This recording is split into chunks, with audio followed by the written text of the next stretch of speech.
ഇപ്പോഴത്തെ തലമുറയെ വളരെയധികം അലട്ടുന്ന ഒരു പ്രശ്നമാണ്. വിവാഹം കഴിയുന്നു, 2-3 മാസം തുടക്കത്തിൽ ഒരു കുഴപ്പമില്ല, പിന്നെ അത് 6 മാസമാവുമ്പോൾ ചെറിയൊരു ടെൻഷനായി, പിന്നെ 9, 1 വർഷം, അങ്ങനെ കുട്ടികൾ ലഭിക്കാത്തതിൻ്റെ ആ ഒരു വിഷമം പേറേണ്ടി വരുന്ന ഒരവസ്ഥ.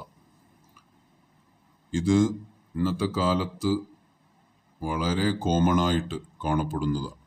പലരും ധരിക്കും ഈ ന്യൂ ജനറേഷൻ്റെ ഭാഗമായിട്ട് തൽക്കാലം വേണ്ട എന്ന് വെച്ചിരിക്കുന്നത്. പക്ഷേ അത് 1% മാത്രമേ ഉള്ളൂ, അധികം പേർക്കും ലഭിക്കാത്തതാണ്.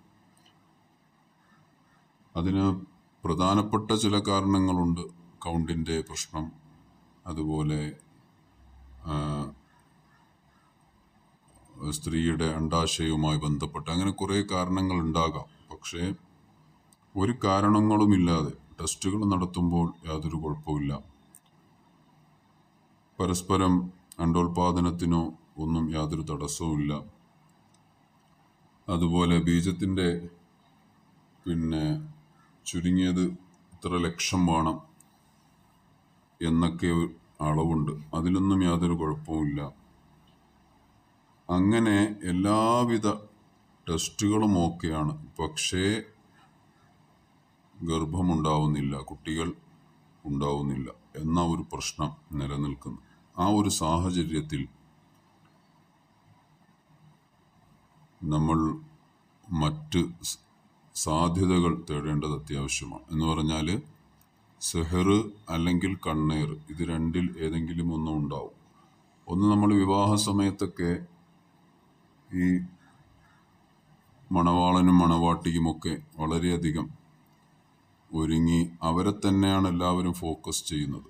അങ്ങനെ ഏതൊക്കെ വിധത്തിലുള്ള ആളുകളാണ് വിവാഹത്തിനും മറ്റും വന്നു പോകുന്നത് എന്ന് നമുക്ക് പറയാൻ പറ്റില്ല. അവരെല്ലാ കണ്ണുകളും ഈ പുതു മണവാളനും മണവാട്ടിയിലും ആയിരിക്കും. അതിൽ ചിലർ സന്തോഷിച്ചിട്ട് പോകും, ചിലർ കണ്ണോടുകൂടെ നോക്കും. അപ്പോൾ കണ്ണേർ ധാരാളമായി ഏൽക്കാൻ സാധ്യതയുള്ളതാണ്. ആ കണ്ണേർ പല നിലയ്ക്കും ബാധിക്കാം. കണ്ണേർ വന്നാൽ ശാരീരികമായ ബുദ്ധിമുട്ട്, തളർച്ച, അസ്വസ്ഥത, അത് മാത്രമല്ല, അത് കണ്ണേർ ശരീരത്തിൽ അല്ലെങ്കിൽ മാനസികമായിരുന്ന് മുറ്റിയിട്ട് അത് പല നിലയ്ക്കും എന്ത് ചെയ്യും, സംഭവിക്കാം. അങ്ങനെ ചിലപ്പോൾ അവരുടെ ദാമ്പത്യ ജീവിതത്തിനെയും അത് ബാധിച്ചേക്കാം.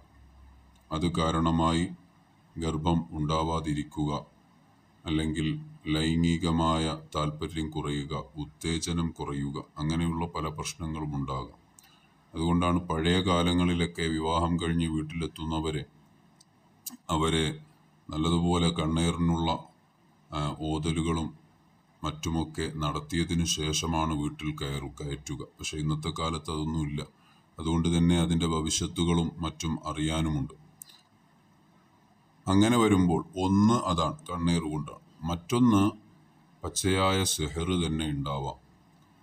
ആരാണ് ഏതാണ് എന്നൊന്നും നമുക്കറിയാൻ പറ്റൂല, പക്ഷേ സെഹർ ചെയ്തിട്ടുണ്ടാകും. ഈ ലൈംഗികമായ താല്പര്യം ഉണ്ടാവാതിരിക്കാൻ ഈ വധൂവരന്മാർക്ക് ഉണ്ടാവാതിരിക്കാനും അവരിൽ പരസ്പരം ഇണചേരുമ്പോൾ അതിൻ്റെ ശാരീരികമായ ബുദ്ധിമുട്ടുകൾ ഉണ്ടാവാനും, അതുപോലെ ഉദ്ധാരണക്കുറവ് നേരിടാനും, അതുപോലെ ലൈംഗികാവയവം ചുരുങ്ങിപ്പോകാനും ഒക്കെയായിട്ട് അതിനുവേണ്ടി മാത്രമായിട്ടുള്ള സെഹർ, അതിനെയാണ് സെഹറുർ റബ്ത്ത് എന്ന പേരിൽ അറിയപ്പെടുന്നത്. സെഹറുർ റബ്ത്ത് എന്ന പേരിൽ അറിയപ്പെടുന്നത്. അതിനെക്കുറിച്ച് മുമ്പും വിശദീകരിച്ചിട്ടുണ്ട്. ഈ സെഹറുർ റബ്ത്തിൽ തന്നെയാണ് ലൈംഗികമായ താല്പര്യക്കുറവുണ്ടാക്കുന്നത് എന്ന് മുമ്പ് പറഞ്ഞിട്ടുണ്ട്.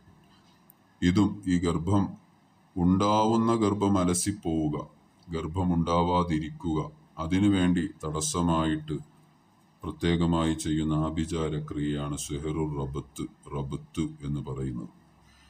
ഇതിൻ്റെ ഒരിനമാണ് നബി സല്ലല്ലാഹു അലൈഹി വസല്ലമ തങ്ങൾക്ക് ചെയ്തതായിട്ട് ഹദീസുകളിലും കിതാബുകളിലുമൊക്കെ കാണാൻ സാധിക്കുന്നത്.